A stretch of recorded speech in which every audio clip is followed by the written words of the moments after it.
Assalamualaikum warahmatullahi wabarakatuh. Anda rindu mendengarkan kajian-kajian dari ustadz-ustadz kita dari Aceh? Kunjungi channel YouTube Maulizul Akbar NAT.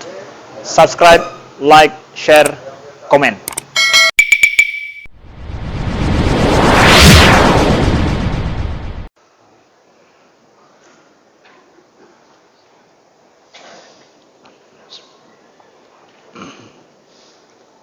Assalamualaikum warahmatullahi wabarakatuh.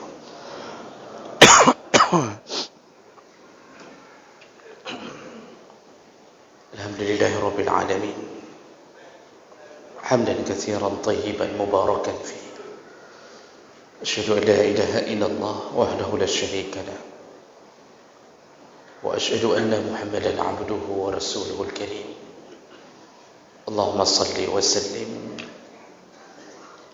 على نبينا المصطفى محمد وعلى آله وأصحابه أجمعين أما بعد رب اشرح لي صدري ويسر لي أمري واحلل عقدة من لساني يفقهوا قولي.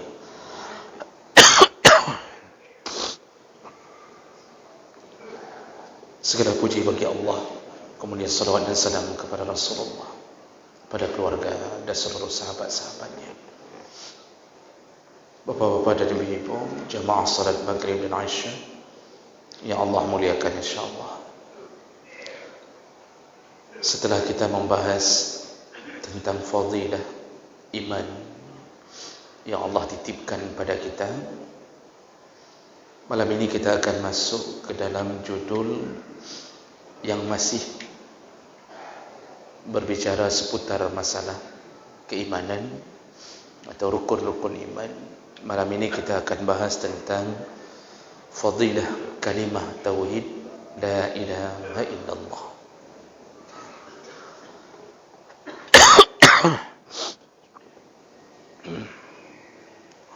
Bapak Ibu yang Allah muliakan, kalimah ini adalah kalimah yang kita akan bawa mulai dari dunia sampai akhirat. Kalimah ini yang membuktikan bahwa kita bukan hanya sekedar muslim, tapi mukmin. Sekaligus tanpa kalimah ini pun kita tidak dianggap sama sekali oleh Allah sebagai seorang muslim.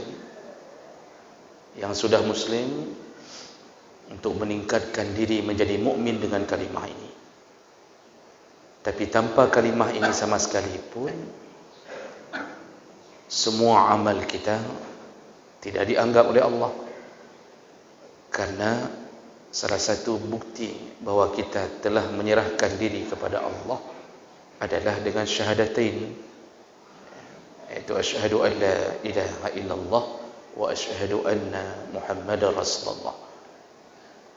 Tidak ada kalimah ini yang kita ikrarkan, maka kita tidak dianggap sebagai umat Muhammad sallallahu alaihi wasallam. Dalam Islam ini menjadi rukun pertama. Ketika kita mengucapkan kalimat asyhadu, maka di situ muncul 3 makna yang telah dinukil dari pandangan para ulama. Yaitu ada pernyataan ikrar, al-i'lan awil ikrar. Kita ingin mengumumkan diri bahwa kita muslim. Caranya ucapkan asyhadu an la ilaha illallah. Aku telah bersaksi. Ini ikrar. Sekaligus yang kedua, di dalamnya ada qasam. Ada qasam, qasmun ini berupa sumpah setia kita bahwa kita bertuhankan Allah, bernabikan Muhammad sallallahu alaihi wasallam, dan kita siap menerima akibat dan resiko dari semua yang telah kita sumpahkan ini.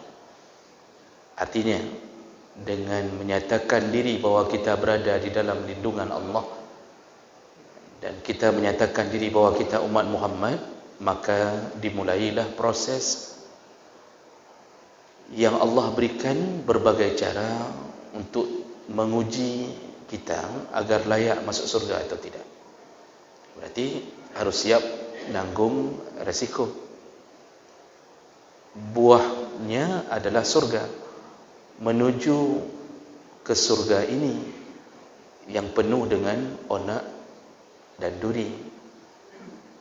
Apalagi mendekati akhir zaman yang Rasulullah telah mengatakan kita akan mengalami masa-masa fitnah, sanawatin khadda'at, tahun-tahun fitnah, tahun-tahun pembohongan, dan kita juga berada di dalam fase mulkan jabbariyan, yaitu berada di dalam pimpinan para diktator. Dan ini memang Nabi yang mengatakannya, dan ini adalah buah, dan ini adalah resiko yang harus kita ambil.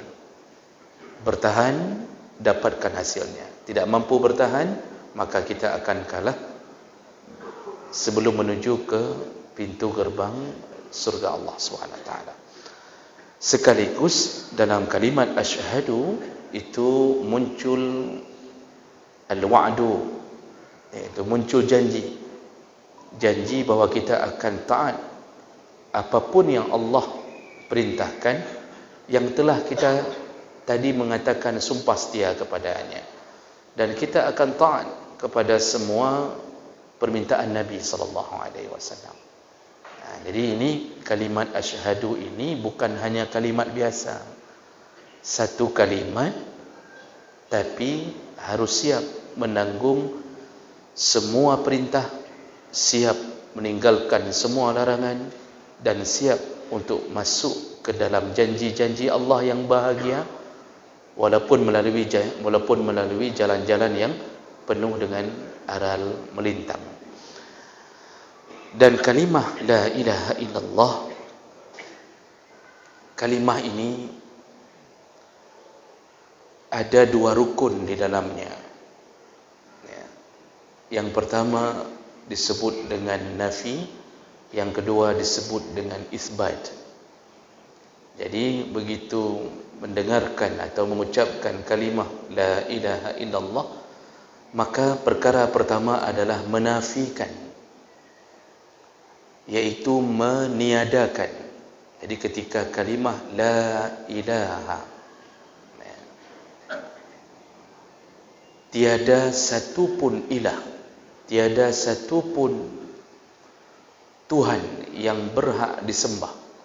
Nah, ini kalimah nafi, meniadakan. Jadi ketika ucapan la ilaha illallah itu harus faham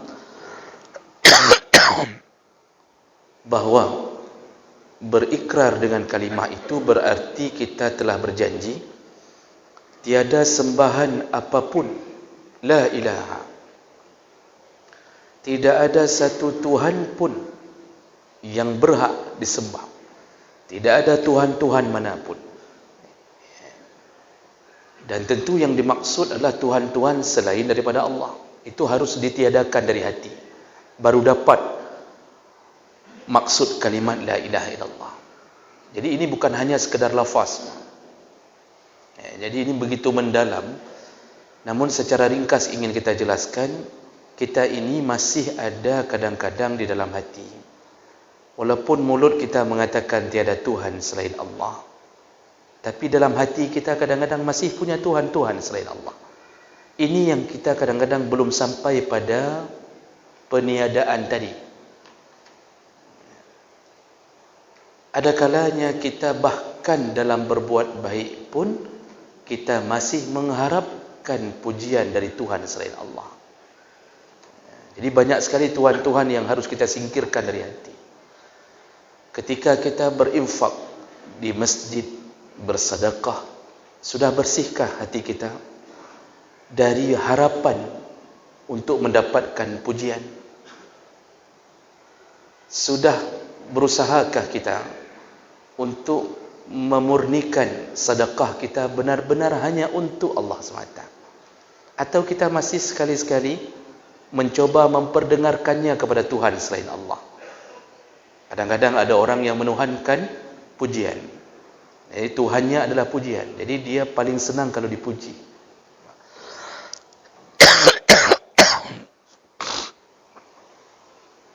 Hari ini dia sedekah, dia diam. Mungkin minggu depan dia masih diam, dia sembunyikan sedekahnya. Tapi ada satu saat dia akan membongkar sedekahnya sendiri. Sambil duduk, dia mulai mengatakan, Alhamdulillah sampai hari ini saya masih istiqamah menanggung 5 orang anak yatim. Alhamdulillah, itu di masjid itu. Kemarin waktu pembelian genset 50 juta, Alhamdulillah kita masih sanggup berikan. Dia mulai, dan hatinya mulai berbisik, apa yang dia dapat komen dari Tuhannya yang bernama pujian. Lalu dia mulai menunggu. Ternyata ada sahabatnya yang mulai memujinya. Masya Allah, luar biasa. Di situ mulai, ternyata hati kita masih ada celah, masih ada celah untuk ada Tuhan selain Allah yang kita harapkan balasannya. Kita pelihara anak, kadang-kadang kalimat kita menuhankan balasan dari anak tersebut. Kadang-kadang kita mengucapkan, nak, ini untuk kamu tahu, ini ayah sudah menyekolahkan kamu. Sudah ratusan juta ayah keluarkan.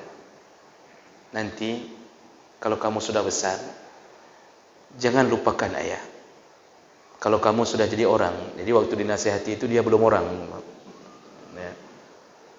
Kalau kamu sudah jadi orang, ini amplop, walaupun kamu sudah kahwin, amplop untuk kami jangan lupa. Ingat-ingat jasa kami kepadamu. Itu terjadi. Dan tanpa kita sadari, kita masih berharap balas darinya. Padahal yang suruh pelihara dia adalah Allah Subhanahu Wa Taala. Kalaupun kita berharap balas darinya, apa yang kita dapatkan? Kalau dia anak saleh, paling hebat 1 bulan 1 juta dia kirimkan. Karena dia toh harus menafkahi istrinya. Dia harus juga menafkahi cucu kita atau anak dia. Bahkan mungkin itu lebih banyak penghasilan ke sana yang harus dikeluarkan. Teringat ke orang tuanya, paling 1 juta. 1 juta Pak, hitungan dunia sekarang, itu dalam hitungan seminggu bisa habis. Cuma itu yang kita dapatkan. Berarti kita tidak berhasil menuhankan Allah dalam pemeliharaan kita kepada anak kita. Masih ada yang kita harapkan darinya. Kalau hanya menasihati tanpa meminta balas jasa, itu baik. Coba lihat nasihat Luqman Al-Hakim. Lihat surat Luqman ketika dia menasihati anaknya. Adakah balasan yang dia minta dari anaknya? Tidak. Satu kalimat pun tidak. Dia hanya menuntun anaknya untuk terus menyembah Allah, berbuat baik, lalu berbakti pada orang tua tanpa mengharapkan balas.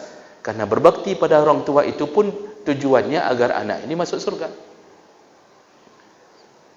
Seorang ibu menceritakan pada anaknya tentang kebaikan dirinya, kebaikan suaminya pada anaknya, tetap berujung untuk menyomak sakit. Kalau mamak sudah sakit, kamu jangan lupa, seperti kami memelihara kamu, maka peliharalah kami.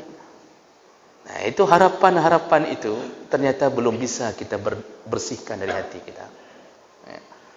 Kita pelihara anak yatim, dia sudah sukses, tidak pernah mendatangi rumah kita. Lalu kita telepon, udah lupa ya? Ini kamu seperti kacang lupa dengan bungkusannya. Kamu lupa siapa yang sekolahkan kamu. Enggak pernah pun kami lihat kamu pulang ke sini. Udah 5 kali hari raya enggak pernah sampai pun. Dulu yang biayai sekolah kamu siapa? Mulai kita ternyata mulai punya harapan lain kepada selain Allah SWT. Makanya kalimat la ilaha bukan hanya sekedar kalimat. Bersihkan hati dari harapan memohon-mohon, menginginkan balasan dari semua Tuhan. Dan itu yang terjadi hari ini. Sederhana-sederhana sekali, tapi terjadi pada kita. Begitu khawatirnya kita kalau dipecat dari pekerjaan kita. Yang kita tahu bahawa pimpinan itu pun bukan yang memberi gaji kita. Yang kita tahu dia pun mungkin cuma 3 tahun di kantor kita. Setelah itu dia dimutasi ke tempat lain. Tapi begitu takutnya kita kepada pimpinan. Tapi begitu Allah memanggil, kita tidak datang. Pimpinan telefon, sandal pun tidak sempat pakai. Begitu ditelepon sama pimpinan, di mana nih? Ini ada perlu, segera ke sini sebentar. Sandal salah warna dia tidak tahu. Allah panggil dengan waktu yang lama. Dari mulai kalimat Allahu Akbar itu lama tu Allah panggil tu. Sampai kadang-kadang 5 minit Allah panggil. Diberikan izin mendengarkan dengan baik, berfikir bangun tidak, tidak datang. Lalu kita selalu mengandalkan kalimah la ilaha illallah ini, kita ternyata tidak mengamalkannya, hanya lafaznya saja. Ya. Makanya para ulama mengatakan rukun pertama dalam la ilaha, meniadakan Tuhan-Tuhan selain pada Allah. Itu baru bicara yang Tuhan-Tuhan yang normal, belum bicara Tuhan yang tidak normal. Ya, berhala, kita tuhankan dewa angin, lalu kita buat sesajen untuk sawah, potong darah kebe jagat, kerbau jagat. Apa bahasa Indonesianya jagat itu, Pak? Kerbau putih semua itu. Itu dulu dilakukan. Mengharapkan keberkahan pada sawah. Yang biasa-biasa saja tidak boleh.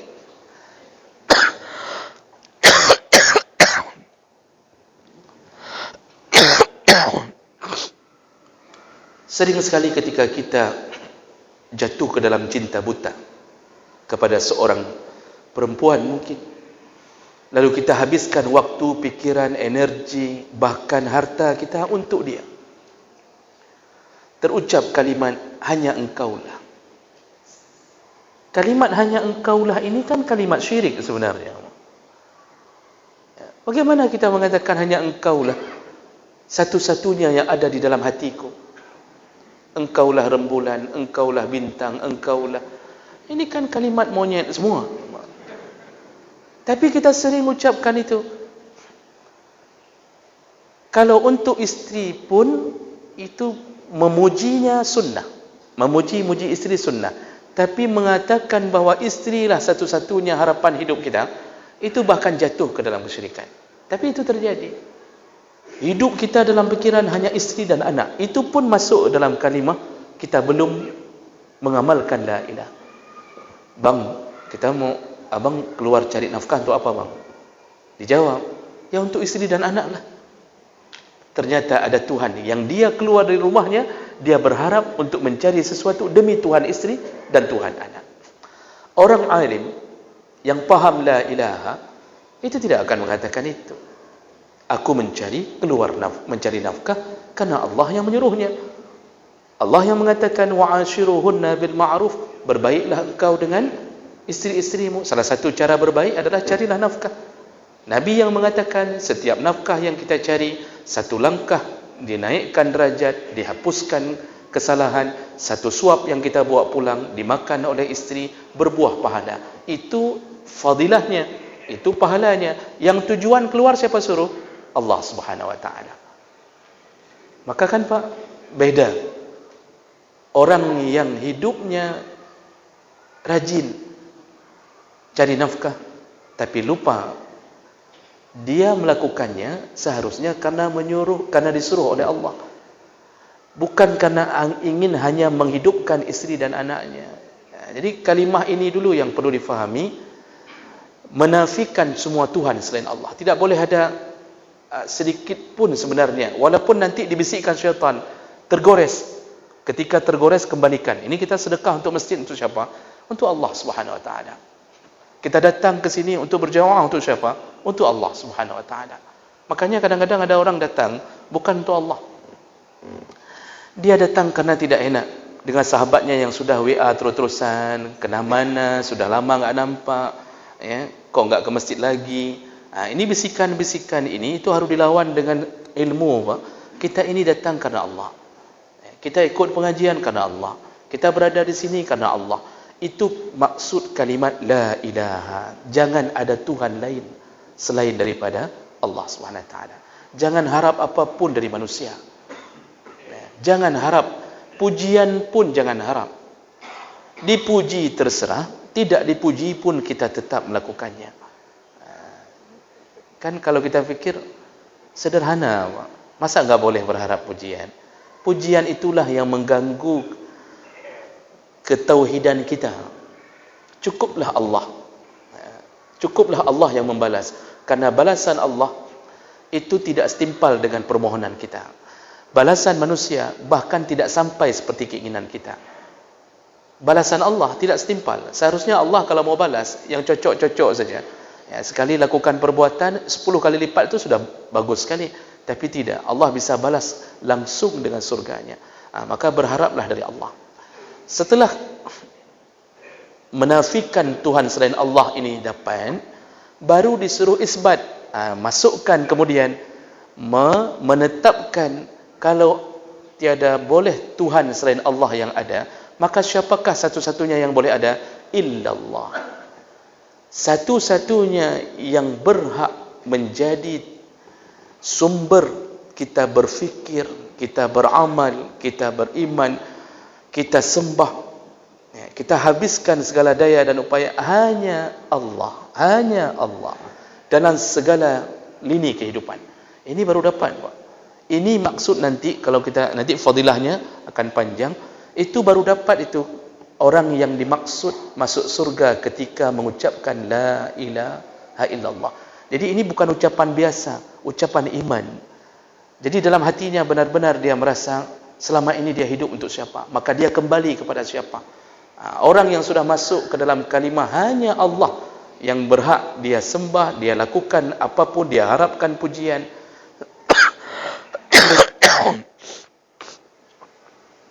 dia selamat insya-Allah. Dia selamat. Nah, ini dua rukun ini yang perlu kita fahami. Rasulullah sallallahu alaihi wasallam menyebutkan dalam satu hadis, 70.000 golongan umatku masuk surga, tidak ada hisab, tidak ada azab. Ada 70.000 golongan umatku masuk surga tanpa hisab, tanpa azab. Tidak ada pertanyaan, tidak ada proses penyiksaan sedikit pun. Tidak ada. Dalam hadis yang lain, 70.000 ini diperkuat. 70.000 setiap satu orang, di bawahnya ada 70.000 orang lain. Jadi hitung-hitung, ini berdasarkan syarah beberapa hadis, yang dari umat Muhammad yang masuk surga tanpa hisab, tanpa azab, 4 miliar 900 juta orang. VVIP. Umat Muhammad yang akan masuk surga tanpa hisab, tanpa azab, 4 miliar 900 juta orang. Itu enggak ada pertanyaan tu. Lempang. Pak. Ya. Tinggal nampakkan saja kartu vaksin, selesai itu urusannya semuanya. Ya.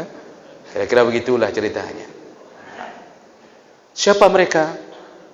Nah, hadis ini yang memurnikan tujuan hidup kita di bawah kalimah la ilaha illallah. Kata Rasulullah, yang pertama, la yatatayyarun. Selama hidup mereka tidak pernah bertatayyur. Tatayyur itu tuyur, tayrun itu burung. Orang jahiliyah mengandalkan nasibnya kemana terbang arah burung. Ini kebiasaan jahiliyah, keluar rumah, kalau dia mau tahu hari ini hari sial atau hari baik, maka dia akan menunggu seekor burung, apakah hinggap di pohon ataukah dia melihat ke arah burung. Kalau burung itu dia lempar lalu terbang ke kanan, maka itu dianggap hari baik. Dia keluar untuk cari kerja. Kalau burung itu terbang ke kiri, itu dianggap hari sial. Lalu dia masuk lagi ke rumahnya, dianggap ini hari tidak baik. Bisa jadi kecelakaan, ya, macam-macam ceritanya. Itu kebiasaan jahiliyah.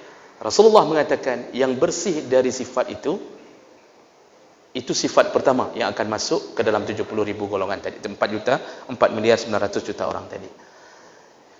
Prakteknya di zaman kita, selama masih ada di dalam hati mempercayai sesuatu yang bukan ditakdirkan oleh Allah, maka dia tidak akan masuk ke dalam golongan yang selamat ini. Artinya dia akan penuh dengan hisab, lalu belum tentu masuk langsung surga. Bisa jadi transit dulu dalam neraka. Dan hari ini kita banyak penyakit itu, Pak. Penyakit khurafat, takhyul, percaya kepada cerita-cerita dongeng tentang suatu perbuatan. Kita masih percaya angka 13 angka sial. Kita masih percaya bahawa hari menikahkan anak itu ada hari baik, ada hari sial. Yang lebih parah dianggap hari sial, selain hari Senin Kamis dianggap hari sial. Dinikahkan di hari Senin dan Kamis, buat acara Senin Kamis menganggap hari baik. Padahal hari baik Senin Kamis untuk orang yang berpuasa. Tidak ada keterangan atau dalil yang menyebutkan itu hari baik kepada selain yang berpuasa. Rasulullah mengatakan tu'aradul a'mal yaumul isnin wa yaumul khamis, diangkatnya amal di hari Senin dan hari Kamis. Wa ana uhibbu ay yurfa'a amali wa ana sha'im, aku suka ketika amalku diangkat aku sedang dalam keadaan berpuasa. Puasa itu yang menjadi penyebab Senin dan Kamis itu baik.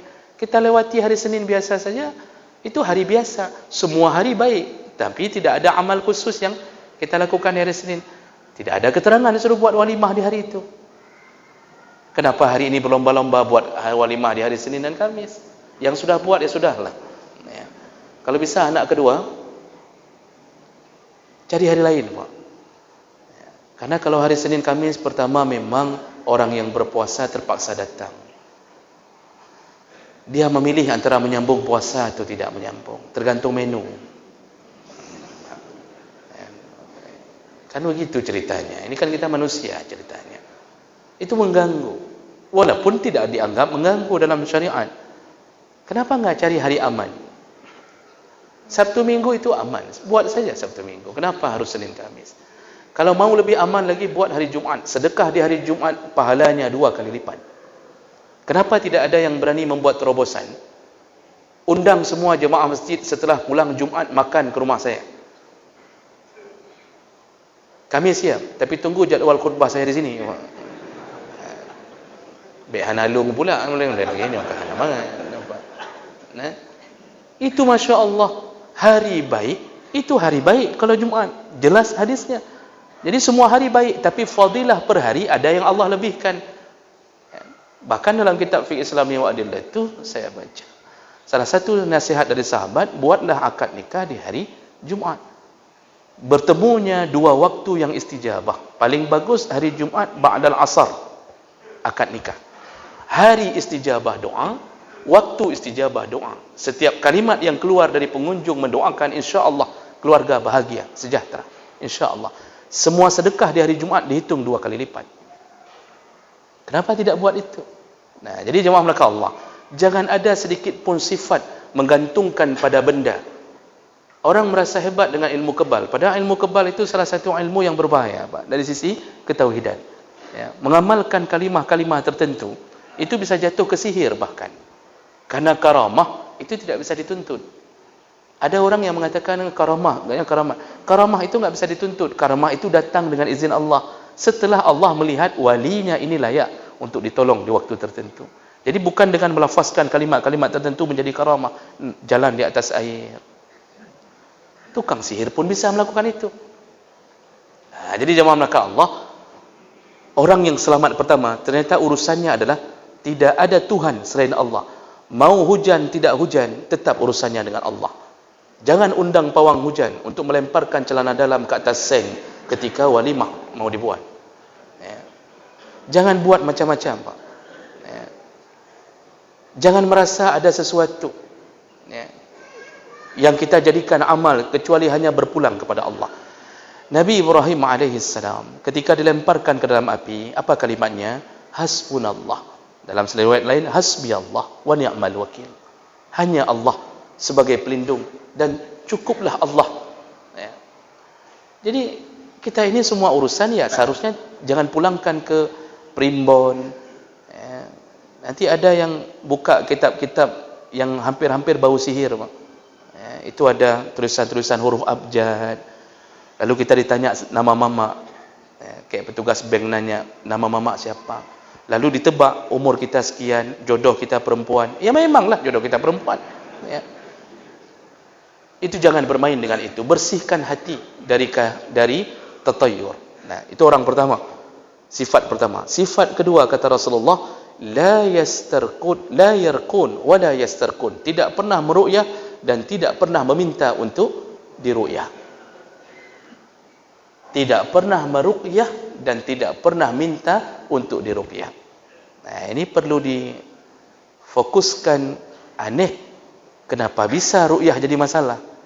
Padahal yang ajarkan ru'yah Nabi sallallahu alaihi wasallam. Itu kalimat-kalimat ru'yah kan doanya dari Nabi semua. Ya. Bahkan ada sahabat, kalau saya tidak salah riwayat itu dari Ibnu Abbas, mengunjungi sedang safar melewati satu kampung.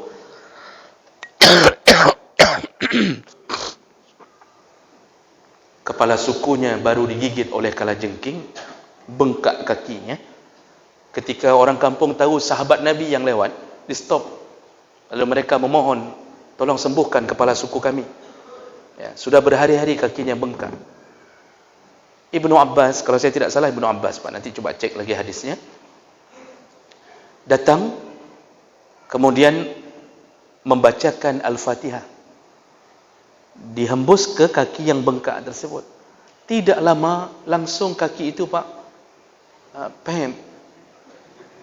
saya kadang-kadang kehilangan vocab, Pak. Kempes. Ya. Kempes tu. Terus kempes. Lalu kemudian mereka memberikan sesuatu sebagai hadiah. Ibnu Abbas menerimanya. Lalu dilaporkan ke Nabi tentang kejadian itu. Nabi sambil tersenyum mengatakan, dari mana engkau tahu Al-Fatihah termasuk ayat untuk meru'yah? Jadi Nabi satu persatu hadis mengajarkan turunnya Qul a'udzu birabbil falaq, Qul a'udzu birabbin nas. Itu turun kapan? Ketika Nabi disihir. Yang mengajarkan doa itu siapa? Jibril alaihissalam. Allah yang izinkan. Itu salah satu ayat ru'yah. Kenapa tadi hadis tadi mengatakan yang bermasalah, yang meru'yah dan meminta untuk diru'yah? Nah, jadi sampai ada orang hari ini baca hadis itu nggak mau ru'yah lagi, kesurupan lah. Jadi daripada ru'yah bagus ke tukang sihir. Kan aneh. Ini perlu dipahami. Saya coba gali lebih lanjut. Ternyata pemahaman yang saya dapatkan, maksud orang yang akan masuk surga ini tidak meru'yah, artinya dia tidak menyandarkan kesembuhan kepada ru'yahnya. Jadi walaupun sudah ru'yah, dia tidak merasa sembuh itu datang dari ru'yah. Tetap Allah yang menyembuhkan. Namun prosesnya saja itu meru'yah. Dan yang meru'yah tidak boleh merasa diri bahwa dia yang menyembuhkan. Tapi Allah yang menyembuhkan. Dia hanya diberi kekuasaan sedikit oleh Allah sebagai jembatan untuk meru'yah. Maka penyakit ini itu kadang-kadang terselip di dalam hati para orang-orang yang ahli. Dokter itu tidak bersih akidahnya kalau merasa diri bahwa dia yang menyembuhkan. Pasien datang, alhamdulillah dokter, sama dokter lain saya enggak sembuh. Semenjak saya datang sama dokter sembuh. Saya berusaha sembuh karena sekali bayar obat sampai 600.000 dokter. Pasiennya bermasalah akidahnya. Dia merasa dokter itu menyembuhkan. Dokter pun kemudian menjawab, alhamdulillah. Ya tahulah, memang beda-beda kualitas antara dokter. Kata dia. Ibu sekarang berhadapan dengan dokter yang berkualitas. Dokter ini akidahnya bermasalah, tidak masuk ke dalam golongan selamat. Seharusnya kalimat dokter, ibu, bukan saya yang sembuhkan, Allah yang sembuhkan. Kami hanya diberi sedikit ilmu untuk mengetahui obatnya apa. Itu kalimah sempurna dari seorang yang punya akidah yang lurus. Jadi itu maksud tidak pernah merasa diri disembuhkan oleh seseorang, tapi yang sembuhkan Allah. Nabi Ibrahim berkata, wa iza maridtu fahuwa yashfin. Kalau aku sakit, yang sembuhkan adalah Allah Subhanahu wa taala. Yang beri obat Allah Subhanahu wa taala. Karena banyak orang yang terlalu pede. Dokter jantung mati kena jantung. Dokter ginjal meninggal ternyata cuci darah, gagal ginjal. Banyak. Allah ingin buktikan engkau tidak ada apa-apanya. Banyak orang yang tidak tahu berobat ke mana. Tiba-tiba Allah sembuhkan begitu saja.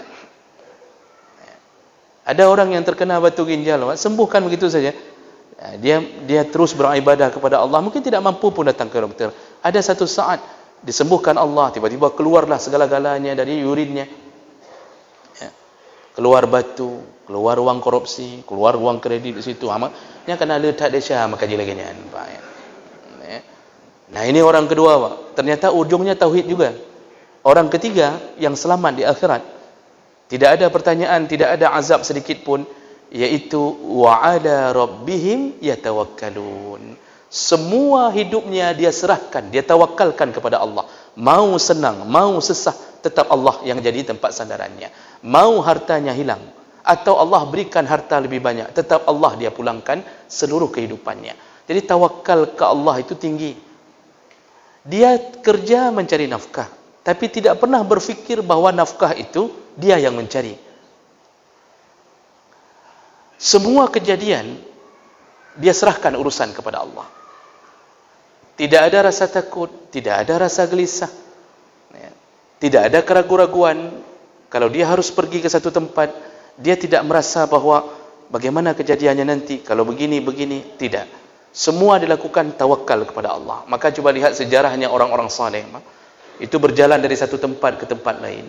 Tidak ada rasa gelisah, tidak ada rasa bagaimana nanti anak saya kalau masuk pesantren yang jauh dari saya. Kita kirimkan ke Jawa, bagaimana tidurnya, bagaimana makannya. Anak di pesantren aman, yang sakit mamaknya di rumah. Ini kurang tawakal ke Allah. Kalau sudah kirimkan anak tuntut ilmu, serahkan sama Allah. Serahkan sama Allah. Kita sudah pernah ceritakan bagaimana ibunya Imam Syafi'i ketika Imam Syafi'i berangkat.